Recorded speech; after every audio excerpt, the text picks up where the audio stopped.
Welcome to WagerTalk TV. I am Kelly Stewart, and today we're previewing the NFC. We've got 4 divisions to go over with our experts, Marco D'Angelo and Joe Raineri. Make sure you guys check out the WagerTalk YouTube channel so that you can see our AFC preview as well as our prop preview. Marco, I'm going to get you started first here with the NFC least. I know I already made that joke on the AFC video, but it's just so much fun to say. And you... well, I'm a little shocked with you here. Plus 180 Dallas Cowboys to win the division? What am I missing? Yeah, everybody loves Philadelphia. We know that. But Kelly, if it ain't broke, don't fix it. You know there's been 18 straight different division winners in the NFC East. Nobody repeats. So we're going to start there. I don't want Philadelphia for that reason. Philadelphia was the Super Bowl loser. We all know about the Super Bowl loser jinx the next year. I don't want any part of Philadelphia with that. So what's that leave? Well, hell no, I don't want Washington. And the New York Giants, they still have Daniel Jones as far as I know, so that takes them out of the mix for me. What's that leave? That leaves the Dallas Cowboys. I know we've been down this road before, but it was just 2 years ago that they did win the division. And last year they were still a 12-win team with Dak missing some games. I like the additions they made this year. They added another wide receiver. And now, granted, Brandon Cooks is not a game changer, but he is a very capable receiver. That gives them 3 legitimate options when they go with 3 wide receiver sets. And what's that mean? That means while they're double teaming CD Lamb, that's going to leave Gallup and Cooks in single coverage. I'll go ahead and take the Dallas Cowboys plus 180 to win the division. Marco is correct. Last quarterback to win back-to-back NFC East, Donovan McNabb. Fun fact of the day. Joe Raineri, you're on the Eagles you're on the Eagles under 11.5 wins, minus 130, which kind of coincides with Marco's preview with Dallas to win the division. Do you agree with him on Dallas to win the division, and why do you like the Eagles not to win 12 games? Well, I mean, we'll start with Marco's pick of the Cowboys. So you're telling me my choice is either expect the Eagles to do something that hasn't been done in 6,000 years, or back Mike McCarthy to actually not blow this year again? I'm going to go with the under just simply because I think there's a lot of pressure here on this Eagles team. They're expected to do great things. Their draft was phenomenal. Maybe getting the steal of the draft with Jalen Carter. I mean, that defense now on paper is absolutely ridiculous. However, it was ridiculous in the Super Bowl when they got lit up for 38 points by Patrick Mahomes as well. So for all the reasons that Marco pointed out there, that it is just impossible to do, I will point out one additional thing too. Look at this schedule from basically week 8 on. I mean, you've got Week 8, they're going to be home against the Cowboys. Then they're following the bye week after that. They're going to come back in with, the Chiefs away. Then they got the Bills. Then they got the 49ers. Then they got the Cowboys again. I mean, this schedule in the middle part of the season is brutal, and that doesn't take into account, and we all know, what if some abs of Jalen Hurts? What if the injuries start to pile up? There's so many question marks with this team. Do they have the talent to make a run at this again? Absolutely. But man, will they need a lot of things to break their way. This is a rough schedule in the middle part of the season. Not one I am willing to back and expect 12 wins to come from them this year. So I'm going to look at the team total under 11.5. All right. NFC North up next. And this was one of my favorite divisions for a long time. But some of my favorite quarterbacks and coaches have moved on. But, Joe, I'm going to go with you first here. I don't like to see this. My boy Kirk Cousins, I've had a long infatuation with this man, but you don't think this team is going to win 9 games. Tell me why. Because they won every damn game last year in which they got every break known to mankind. Are you kidding me? This is the ultimate regression candidate this year across every sport around the world, including Belarus handball, which is about as fixed as it gets. But I am telling you right now, the Minnesota Vikings have got mad regression coming their way. I mean, they rode a ridiculous 11-0 record last year in one-score games. In fact, they somehow managed to win all those games and still had a minus 3-point differential on the season, Cal. This is not going to continue. It's impossible, not to mention, you want to talk about smoke and mirrors. This team is not going to be as good as they were last year. They also had a tremendous amount of injury luck on this team last year. They stayed relatively healthy throughout the season. And now they got to play the Chiefs, the Eagles, the 49ers, the Bengals. Their schedule, because of their ridiculous finish last year, is now a million times harder than what they had to face this year. There is no way this team is winning 10 games, 9 games, 8 games. I am going up and under those win total there of 8.5, Cal. No way. All right, Marco, you're going with the Jordan Love experience, their experiment experience, whichever that is. Good question. We're going to find out this season, but you like them over 7.5 wins. And you're so lucky I like to shop around. Our friends at Superbook Sports have plus 110 on the over 7.5, Marco. So I'm going to give you a nice little plus money gift. All right, Kelly, I appreciate that. And, I'm looking at this one. And if you remember when we did the AFC preview, I was down on the Jets. I said the Jets are overrated because of the addition of Aaron Rodgers. So if the Jets are overrated because of Aaron Rodgers, that's going to mean Green Bay's undervalued with him gone. And, everybody's saying, okay, what a huge drop-off now to Jordan Love. Of course there's going to be a drop-off. But you know what? There's also an intangible. How about a little bit of chemistry? I know I got tired of hearing about Aaron Rodgers every single season the last 3 years, every week, him not being happy about something. Don't you think that locker room's going to be a little bit in a better mind space with him gone? And let's be honest, basically the nucleus of this team is intact. Jordan Love's been in the system for how long?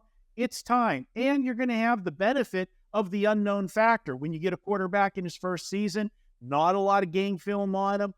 Yes, he's played some games, but not in a starter's role for a long period of time. We're going to see what they do. And he inherits a pretty good defense. I know, we used to make fun of the Green Bay defense, but really this team, the defense held them in there. And I think this team, the total of 7.5 wins, way too low. And look at the division. Let's be honest about it. The favorites in the division are the Detroit Lions. Did I just say that out loud? The Detroit Lions are the favorite to win this division. Okay. Then you got, the smoke and mirrors, Minnesota Vikings next. And then let's not even talk about Chicago and Justin Fields, because I don't see anything to get excited about there. This team can win games in the division, and I think they get up and over 7.5 wins. This is a team that if Jordan Love surprises at all, they can sneak into the playoffs as well. But I'm going to go the safer route, and it's over 7.5 wins. All right, moving along to the NFC South. We got some different quarterbacks than we saw last season. And almost every single one of these teams got a couple of new coaches. This is pretty much the wild card division, if you will. I have no real opinion here. Marco, Derek Carr's under center now for the New Orleans Saints, which leaves Jameis Winston on the bench. You like them plus 125 to win the division. I do, Kelly, and you hit it right out of the gate when you said about, this division in a quarterback situation. When Derek Carr is the best established quarterback, that's a little bit of a problem for the division. Now, we may change our minds at the end of the season when we see some of these young quarterbacks and what they do, but let's be honest about it. Carolina's going to be, starting Bryce Young. Good talent, but rookie season. I can't wrap myself around them. They got a decent defense there. Carolina is the X factor that if the learning curve is short, they could be the team that emerges out of here. We got Atlanta. They got question marks as well. They're going to go with a second-year quarterback as well, making the start. I don't trust them. This is a team that defense just scares the hell out of me too often. They had to get in shootouts, and I don't trust that with the young quarterback. And then there's the Tampa Bay Buccaneers. You're going to go from Tom Brady to Baker Mayfield. Okay, good luck with that. All right. I'm not jumping on board there. We thought, okay, new home, maybe he can do something. He had a couple games with the Rams last year. Let's give him credit. He did have some good games, but he was with a offensive guru with McVay there. I'm not buying it. I'm going to go with the Saints and Derek Carr, and here's why. The learning curve for Derek Carr is going to be quick. He's already played under Dennis Allen. Remember, Dennis Allen was a head coach here with the Raiders before. Also, he does have a running game there. Not as good as Josh Jacobs that he had here with the Raiders, but they got a decent running game down there in New Orleans. But something he does have in New Orleans that he did not have here in Vegas, and that's a defense. This is a defense that the last 3 years, Kelly, top 10, 3 years in a row in scoring defense. This is a different situation for him. He's not going to have to be in shootouts every game because he doesn't have a defense. He's not going to have to be dropping back and throwing on every down because he's coming from behind because of a poor defense. I like the Saints. I think they're the most stable choice out of that division. I can get plus money to win the division with all of the other question marks on those teams. I'm taking, by default, I think the less amount of risk and you're given money plus money to do it. I'll take the Saints. Joe, I have so many questions for Marco, but I'm just going to leave them unanswered. I actually might think that we may see Kyle Trask before week 5 in Tampa. But that being said, you're going head-to-head here. Marco said that he had some question marks with Atlanta Falcons, but plus 205 at Superbook Sports, Joe, is your pick for the NFC South. Well, I mean, we couldn't make it an entire show without me going completely the opposite way of Marco here because simply, and listen, I think we can all agree collectively if we hold hands, this division sucks from top to bottom. I mean, it is not a good division in any way, shape, or form by any metric known to mankind. What we do have is an interesting situation here, though, and we'll start, of course, with Derek Carr because you brought him up. And while, yes, he is the old hag here, he's got the experience. This is also now his 5th offensive coordinator in his career. And we're talking about a Dennis Allen, while, yes, he played for him with the Raiders. We know Dennis Allen is a defensive guy and never really had all that much success offensively. And by the way, when is the last time he's actually had a winning record as a head coach? Let me think. Oh, yeah, he's never had a winning season as a head coach. So this is the problem that I have with New Orleans. Not to mention, we just learned Alvin Kamara suspended, I believe, the first 3 games of the season. Michael Thomas, did you even know, Marco, he's in the league anymore? Did you even know that? Because he hasn't played a damn snap in about 4 years because of every injury known to mankind. So, yes, they do have a defense, but what they don't have is one of their co-defensive coordinators. Oh, yeah, that's right, Ryan Nielsen. Why? Because he's the new defensive coordinator from Atlanta, along with one of their best linebackers, Caden Ellis, that they signed because they finally got rid of the contracts with Julio Jones and Matt Ryan. So Calais Campbell, I love bringing in, of course, Jesse Bates now in the back end. We've got new offense, new defense, new life in Atlanta in a very mediocre division. I'm willing to take the plus 200, Cal, to back Atlanta to be the division champ when it's all said and done. I even gave you an extra 5 cents, Joe. Don't say I never did anything nice for you. And batting cleanup here for this video, the NFC West, Joe Raineri. Seattle Seahawks winning 9 games. Make sure you shop around. Joe found an 8.5, but I'm not buying. I think that number's gone. Pretty much 9 on the WagerTalk odds screen. Joe, what am I missing here with Pete Carroll's squad? I don't know, Cal. I mean, it opened up at 8.5, and it was the one that kind of stuck out to me the most, given, what they have done and what Pete Carroll has done. Let's start with his track record here, Cal. He has won at least 9 games in 10 of his 11 seasons as the head coach of the Seattle Seahawks here. And obviously last year, what a year it was, right? You had Geno Smith playing the underdog. Nobody believed in him. What was he playing for? Peanuts, right? On a 1-year deal. And what does he do? Well, he ends up just absolutely balling out on a team that could not stop. I think the 3 of us, if we tried running against that defense, they were putrid defensively last year, but maybe not so much more this year. They got Jackson Smith-Njigba in the draft, who many believe if he didn't get hurt last year early, he was going to be one of the top 5 picks here for sure, maybe number 1. In fact, as a lot of people loved him, and You put him now with what? Metcalf, you put him with Lockett, Noah Fant, and now Geno Smith with a little something still to prove now, because what Geno doesn't want is everyone going, see, I told you he sucked, because I don't think he does. I think he's going to be rolling with confidence. I think this team is going to be rolling with confidence. And I think Marco will touch base here on the other team in this division that a lot of people seem to be high on. I'm not. I think there's regression coming, certainly for Arizona and for the Rams. I don't think the 49ers are going to be as good as everyone thinks they're going to be.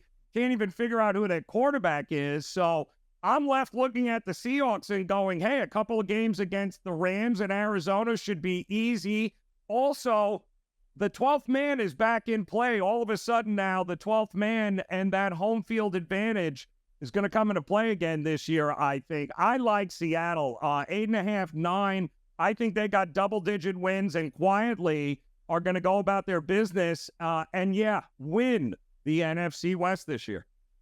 Interesting. I don't know. Marco, I don't know about your pick either, but like Joe said, there is a ton of question marks in this division as a whole and several on the Niners. Under 11 wins, you're laying some juice here, minus 140. We haven't heard. I mean, we're about a month out from the NFL season, 5 weeks. We haven't heard who the starting quarterback's going to be there. So how do you already know that you like this under? Well, that's the reason. When you don't know who the quarterback is, it's not because they're playing well. They're just losing with confidence with both of them.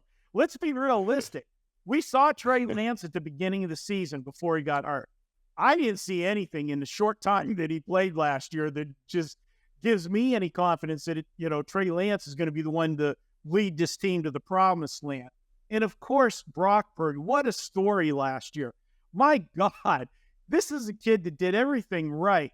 Do you know what? There's a little bit of a different pressure when you're the last resort. When you look behind you, there's nobody else on the bench. It's you. You got to play, hey, what can happen? What's the worst can happen? There's nobody going to replace you. And he did excel. And he had a good team. He had a good defense. They have a heck of a running game that got that much better mid-season when they made the deal of the century. I don't know that there was a better trade acquisition last year than Christian McCaffrey. And everything just fell into place for this 49er team. But if it is Brock Purdy this year, now you enter a season with a whole lot of pressure. You're the guy. You're not the backup that's come in to save the day because there's nobody else left. You're expected to win. And what you did last year only sets the bar that much higher. This is a team that could have went to the Super Bowl last year. Untimely injury against the Eagles. Nobody left to back him up. And then that guy gets hurt. He come in basically and handed off the rest of the game. Let's see him do it a second year in a row. Now, granted, the running game and Christian McCaffrey is going to be there. But if you're not producing, throwing the football, they're going to start to stack the line against you. And I'm sorry, Kelly, like I know, we watch way too much Big 12 college football, okay? I saw way too many years of Brock Purdy and mediocrity from him, okay? How you're going to tell me for me to lose this bet, this team has to get to 12 wins for me to lose the bet? Yeah, I'll lay some juice on a season win total.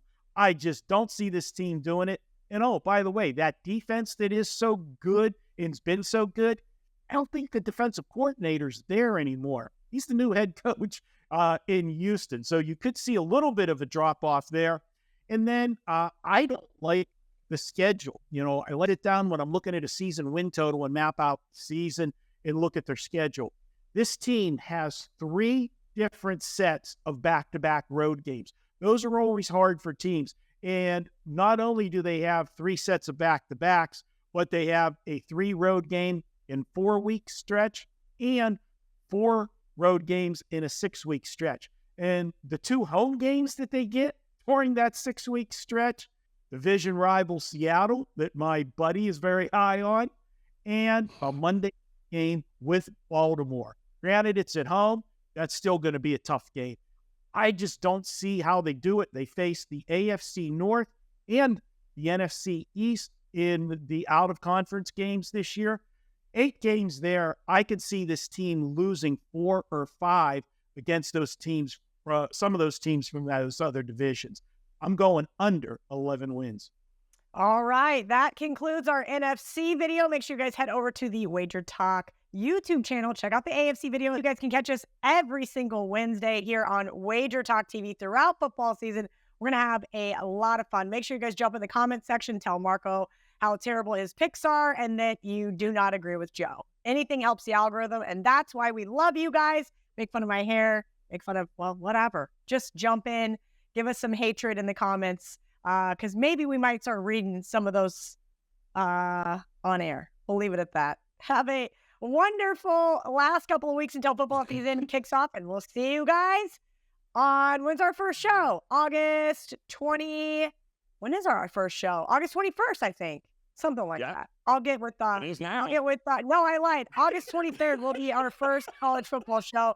And our good producer Dan edit that out, even though Joe trashed his Philadelphia Eagles. Thank you guys for hanging out with us. I'm Kelly Stewart for Marco D'Angelo and Joe Raineri. Let's bet on it.